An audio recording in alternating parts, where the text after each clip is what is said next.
Revenue record जितना भी है सब पटवारी तहसीलदार उनको बैठा करके सावधान करो। लेकिन इसका जो ठीक फैसला है, 1902 का ठीक है तो वो लागू करो, 1906 का ठीक है तो वो लागू करो। यानी 125 साल पुरानी जब अंग्रेजों के समय की ये झगड़े, लेकिन मेरे मन में इस बात का संतोष रहता है कि हम उसकी गहराई में जाते हैं। और गहराई में तभी जाया जा सकता है जब स्वयं उसमें आप जब हस्तक्षेप करें। स्वयं हस्तक्षेप ना करें तो आगे सब लोग सब आए हुए हैं। मित्रों, आज सिरसा शहर का मेरा दिन भर का ये दौरा रहा है। और संयोग ऐसा बना कि सबसे पहले तो मेरे थोड़े संबंध भी बने हुए हैं। हमारे जो राधा स्वामी सत्संग बाबा गुरविंदर सिंह जी बिलो, उनके साथ एक बार मिलना हुआ। उन्होंने बताया था मुझे कि 29 तारीख को उनका एक सत्संग कार्यक्रम है, तो उनके दर्शन किए। और उसके बाद सिरसा शहर में ही कुछ जगह एक निरीक्षण के नाते से मैंने तय करवाया था। हमारे डीसी साहब, हमारे एमएलए साहब, हमारे और बाकी सारे अधिकारी, उन सब ने मिलकर के उन स्थानों पर मेरा विजिट कराया। जिसमें सबसे पहले तो जो रेड क्रॉस का भवन है, वहाँ रेड क्रॉस के भवन के साथ ही 1 एकड़ जमीन पर एक 50 बिस्तर का रिहेबिलिटेशन सेंटर, क्योंकि हमको मालूम है कि सिरसा जिला और आसपास के जो सारा क्षेत्र है, यहाँ नशे से जो प्रभावित जो युवा है, उन सबका डी एडिक्शन सेंटर, बाद में रिहेबिलिटेशन सेंटर, इसकी बहुत बड़ी आवश्यकता है। तो उसमें सबसे पहले तो उस रिहेबिलिटेशन सेंटर की मंजूरी मैंने दी है। कितना 1 एकड़ जमीन इस हिसाब का हमारे हिसाब रिहेबिलिटेशन सेंटर का 1 एकड़ कितना है। हाँ, तो रेड क्रॉस के भवन की बैक साइड में 1 एकड़ जमीन उसके लिए मंजूर कर दी है। बाद में मेडिकल कॉलेज जो पहले से घोषित है उसकी जगह, वो आज मैंने प्रत्यक्ष उसको देखने के लिए कहा था, उसका निरीक्षण किया है। अच्छी है, हाईवे के ऊपर जो बाईपास के ऊपर वो स्थान है, 25 एकड़ समथिंग है, वो ट्रांसफर हो चुकी है। और उसका जो फाइल वर्क है वो पूरा हो रहा है। मैं आशा करता हूँ कि दिसंबर के आखिर में अथवा जनवरी फर्स्ट वीक में उसका शिलान्यास जो है इसके करने की स्थिति जब बन जाएगी तो उसका शिलान्यास भी आकर के किया जाएगा। साथ ही जो यहाँ का जो सरकारी अस्पताल है, वहाँ डी एडिक्शन सेंटर बना हुआ है। जो 20 बेड तो पहले से जो ऑलरेडी हॉस्पिटल चल रहा है उसके अंदर रिजर्व किए गए थे, जिसमें 25 अभी भी ऐसे युवक वो एडमिट हैं। वो भी मैंने देखा है, जाकर कुछ लोगों से बातचीत भी की है। स्वाभाविक है कि ऐसे जो लोग हैं जो उनका डी एडिक्शन सेंटर में इलाज होता है, तो वो स्वाभाविक अपनी कुछ बातें याद भी करते हैं।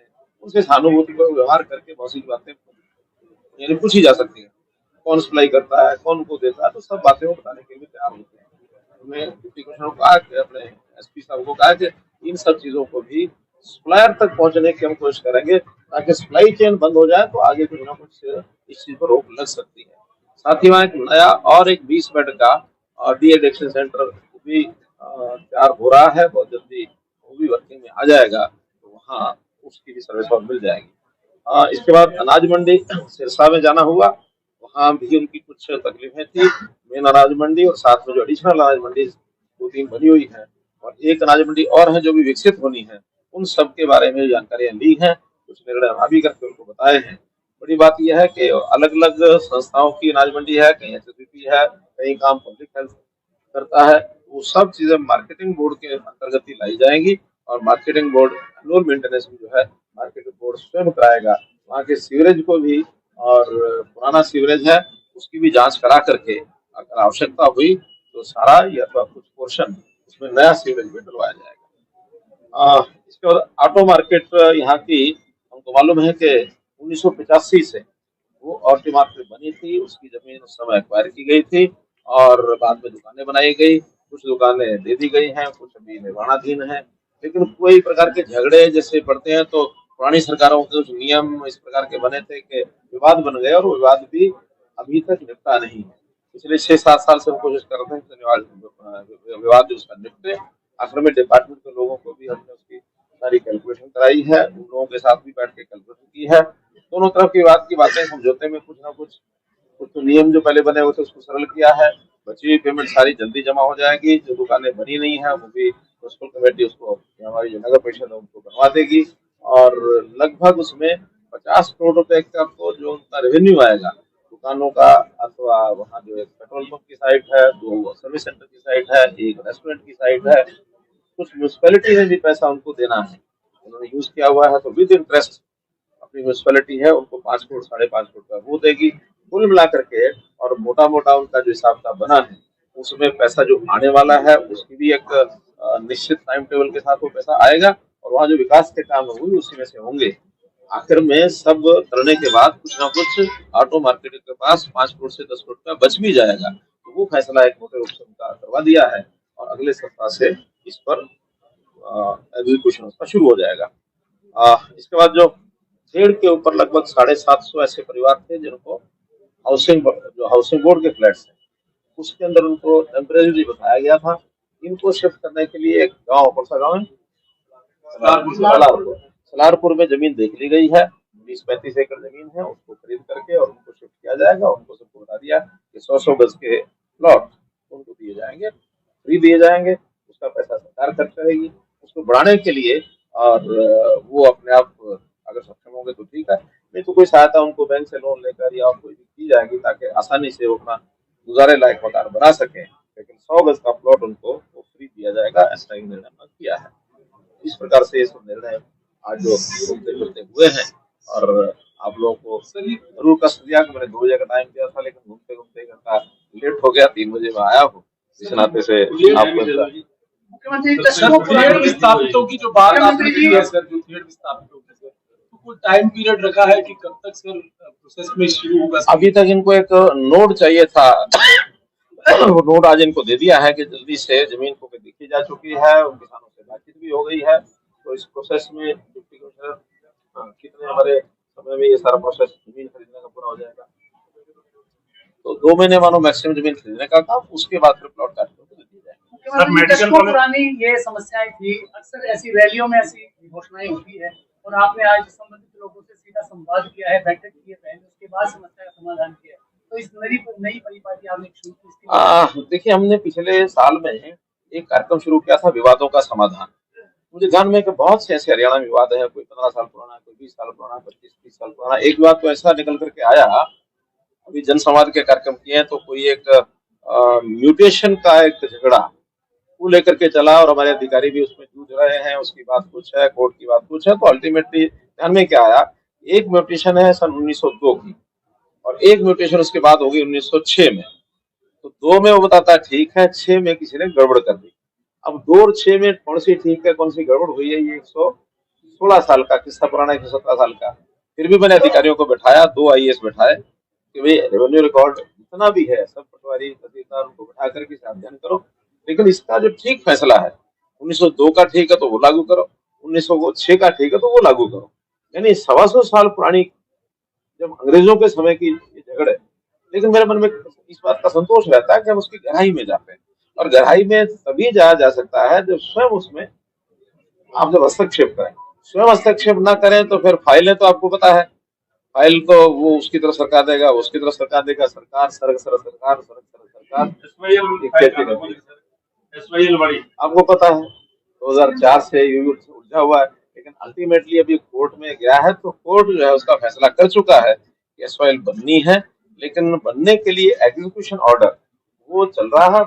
नई डेट जनवरी में है, जनवरी के अंदर फिर देखते हैं सरकारों के बारे में जो हाई कोर्ट का, सुप्रीम कोर्ट का ये विषय है कि वो उसको एग्जीक्यूट करे, क्या निर्णय सुप्रीम कोर्ट देता देखेंगे। मेडिकल कॉलेज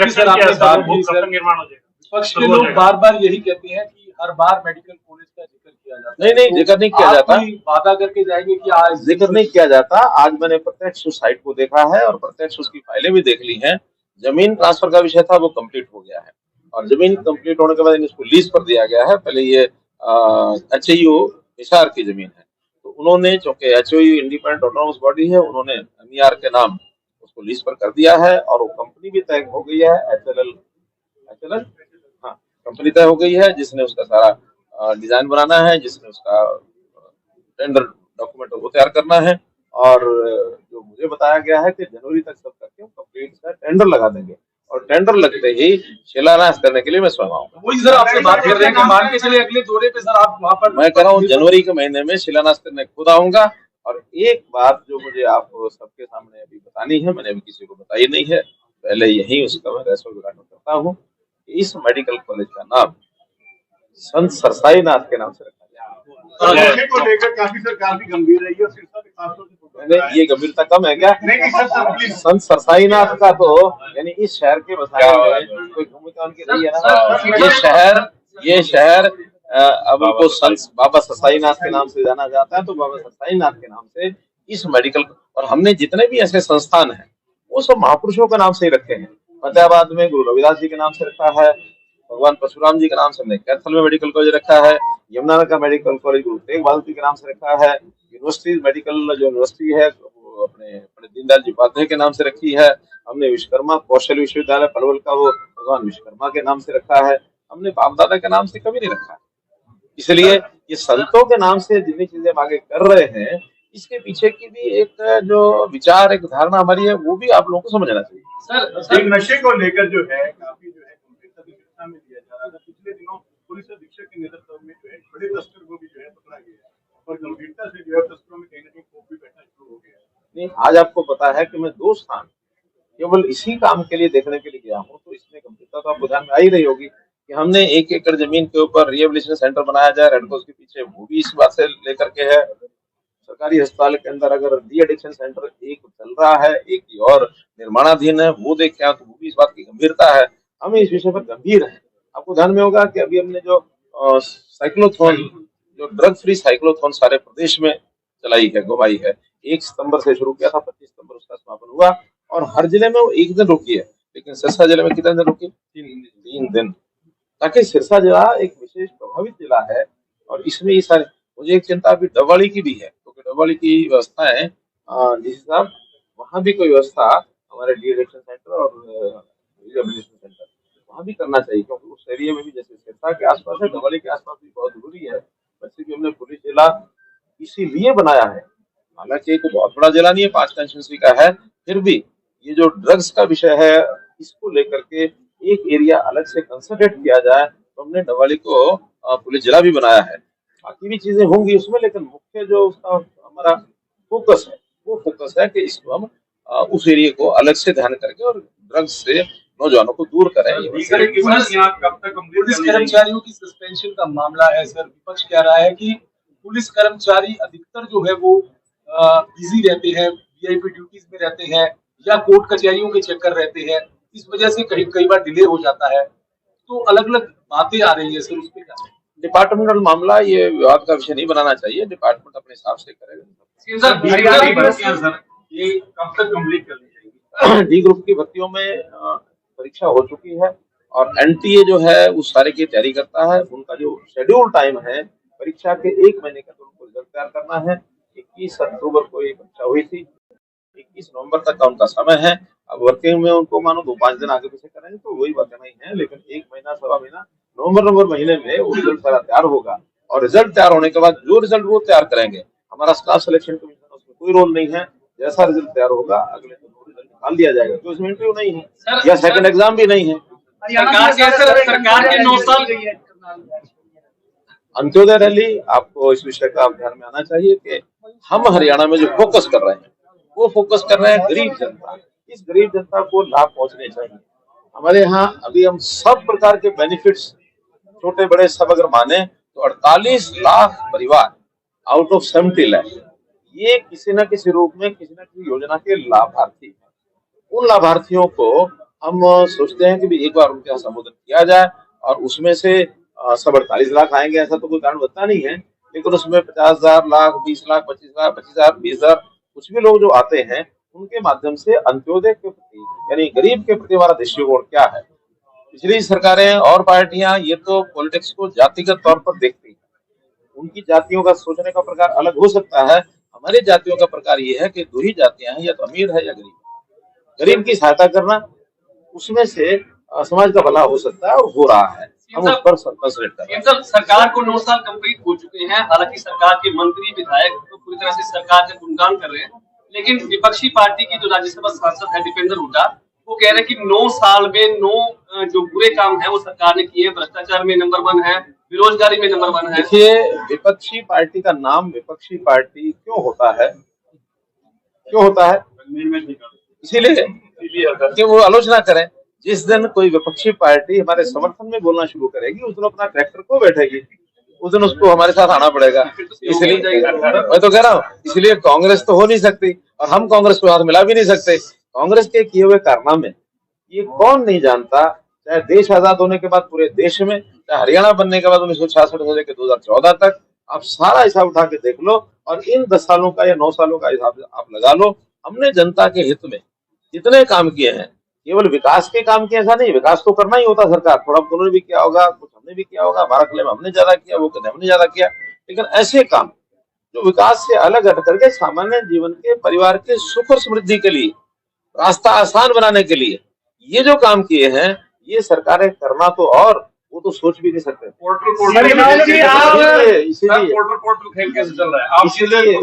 इसीलिए मैं कह रहा हूँ कि वो जो पोर्टल की बात कर रहे हैं, उन्होंने तो सपने में नहीं सोचा कि पोर्टल क्या होता है, पोर्टल की स्पेलिंग ही पता नहीं थी। आज हमने इतने सारे पोर्टल बना दिए और जनता को जिसका लाभ मिल रहा है, इसमें से उनकी परेशानी ये बढ़ गई कि ये चीज अब कैसे टैकल करें। तो एक ही बात है, हम आएंगे, पोर्टल खत्म करेंगे। मैं उनको शुभकामना देता हूं कि इस भाषा को बोलते रहें, ताकि आखिर तक जिस जनता को पोर्टल का लाभ मिल रहा है वो पोर्टल खत्म करने के लिए उनको खत्म करेंगे। ये मेरी राजस्थान जाएंगे, मध्य प्रदेश जाएंगे, राजस्थान जाएंगे, मध्य प्रदेश जाएंगे, तो आगे सब लोग सब आए हुए हैं।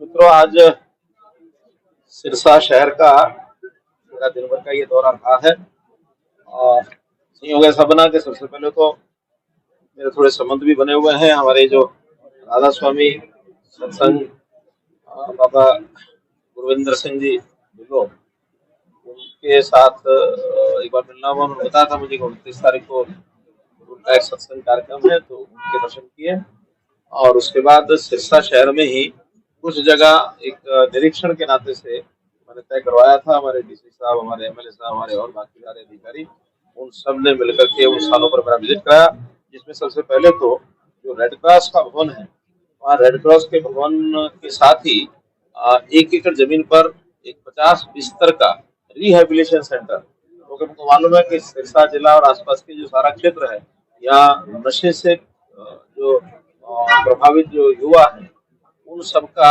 डी एडिक्शन सेंटर, बाद में रिहेबिलिटेशन सेंटर, इसकी बहुत बड़ी आवश्यकता है। तो उसमें सबसे पहले तो उस रिहेबिलिटेशन सेंटर की मंजूरी मैंने दी है। कितना 1 एकड़ जमीन इसी सब का हमारे रिहेबिलिटेशन सेंटर का 1 एकड़ कितना, हाँ, तो रेड क्रॉस के भवन की बैक साइड में 1 एकड़ जमीन उसके लिए मंजूर कर दी है। बाद में मेडिकल कॉलेज जो पहले से घोषित है, उसकी जगह वो आज मैंने प्रत्यक्ष उसको देखने के लिए कहा था, उसका निरीक्षण किया है, अच्छी है। हाईवे के ऊपर जो बाईपास के ऊपर वो स्थान है, 25 एकड़ समथिंग है, वो ट्रांसफर हो चुकी है और उसका जो फाइल वर्क है वो पूरा हो रहा है। मैं आशा करता हूँ कि दिसंबर के आखिर में अथवा जनवरी फर्स्ट वीक में उसका शिलान्यास जो है इसके करने की स्थिति जब बन जाएगी तो उसका शिलान्यास भी आकर के किया जाएगा। साथ ही जो यहाँ का जो सरकारी अस्पताल है, वहाँ डी एडिक्शन सेंटर बना हुआ है, जो 20 बेड तो पहले से जो ऑलरेडी हॉस्पिटल चल रहा है उसके अंदर रिजर्व किए गए थे, जिसमें 25 अभी भी ऐसे युवक वो एडमिट हैं। वो भी मैंने देखा है, जाकर लोगों से बातचीत भी की है। स्वाभाविक है कि ऐसे जो लोग हैं जो उनका डी एडिक्शन सेंटर में इलाज होता है, तो वो स्वाभाविक अपनी कुछ बातें याद भी करते हैं, उनसे सहानुभूति पर व्यवहार करके बहुत सी बातें यानी पूछी जा सकती है, कौन सप्लाई करता है, कौन उनको देता है, तो सब बातें वो बताने के लिए तैयार होते हैं। मैं डिप्टी कमिश्नर को कहा कि अपने एसपी साहब को कहा कि इन सब चीजों को भी सप्लायर तक पहुंचने की हम कोशिश करेंगे, ताकि सप्लाई चेन बंद हो जाए तो आगे कुछ ना कुछ इस चीज पर रोक लग सकती है। साथ ही वहाँ एक नया और एक 20 बेड का डी एडिक्शन सेंटर भी तैयार हो रहा है, बहुत जल्दी वो भी वर्किंग में आ जाएगा, तो वहाँ उसकी भी सर्विस और मिल जाएगी। इसके बाद अनाज मंडी सिरसा में जाना हुआ, वहाँ भी उनकी कुछ तकलीफें थी, मेन अनाज मंडी और साथ में जो एडिशनल अनाज मंडी 2-3 बनी हुई है और एक अनाज मंडी और है जो भी विकसित होनी है, उन सब के बारे में जानकारियां ली हैं, कुछ निर्णय भावी करके उनको बताए हैं। बड़ी बात यह है कि अलग अलग संस्थाओं की अनाज मंडी है, कहीं एचएसबीपी है, कहीं काम पब्लिक हेल्थ करता है, वो सब चीजें मार्केटिंग बोर्ड के अंतर्गत ही लाई जाएंगी और मार्केटिंग बोर्ड एनुअल मेंटेनेंस जो है मार्केटिंग बोर्ड स्वयं कराएगा। वहाँ के सीवरेज को भी, और पुराना सीवरेज है उसकी भी जांच करा करके अगर आवश्यकता हुई तो सारा या तो कुछ पोर्शन उसमें नया सीवेज भी डलवाया जाएगा। इसके बाद ऑटो मार्केट यहाँ की हमको मालूम है कि 1985 से वो ऑटो मार्केट बनी थी, उसकी जमीन उस समय एक्वायर की गई थी और बाद में दुकानें बनाई गई, कुछ दुकानें दे दी गई हैं, कुछ अभी निर्माणाधीन है। लेकिन कोई प्रकार के झगड़े जैसे पड़ते हैं तो पुरानी सरकारों के कुछ नियम इस प्रकार के बने थे कि विवाद बन गए और वो विवाद भी अभी तक निपटा नहीं है। पिछले 6-7 साल से हम कोशिश कर रहे हैं कि विवाद जो उसका निपटे। आखिर में डिपार्टमेंट के लोगों को भी हमने उसकी सारी कैलकुलेशन कराई है, उन लोगों के साथ भी बैठ के कैलकुलेशन की है। दोनों तरफ की बात की बातें समझौते में कुछ ना कुछ तो नियम जो पहले बने हुए थे उसको सरल किया है। बची हुई पेमेंट सारी जल्दी जमा हो जाएगी, जो दुकानें बनी नहीं है वो भी